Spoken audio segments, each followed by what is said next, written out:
It's the ultimate example of political incorrectness.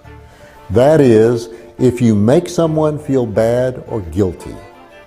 Mainstream culture has tried to airbrush guilt out of everyday life, and as a result, even the mention of something being sinful or being a sin is to be avoided at all cost.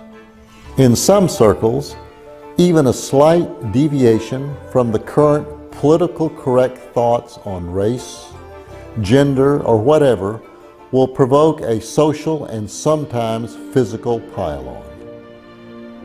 In a recent June 11, 2020 Atlantic article entitled "The Millennial Health Crisis," the author observed that with the rise of the millennial population in both age and influence, and despite them being raised with confidence and a healthy self-esteem, that is, being free from the guilts of the previous generations, millennials are experiencing lives of high anxiety and perfectionism.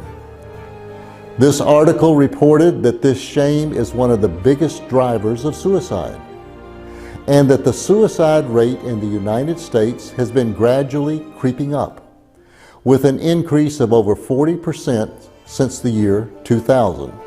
This corresponds with the emergence of the millennial generation. While society has generally moved towards more openness and acceptance, could it be that we've messed up when it comes to guilt? While people's lifestyles have been liberated, it seems that the conscience has not. It turns out that we do care what other people think about us. This reality brings us to the pastor's springboard text found in Romans 7:24. He says, "O wretched man that I am, who will deliver me from this body of death?"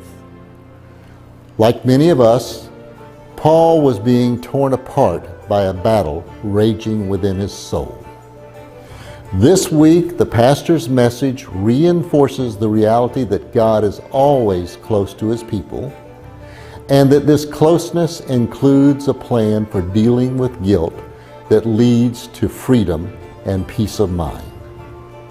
This plan centers around what Jesus is doing for us in the heavenly sanctuary today.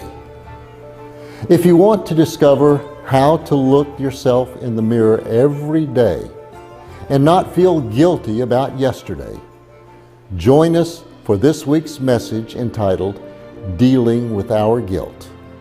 Until Sabbath, have a blessed week.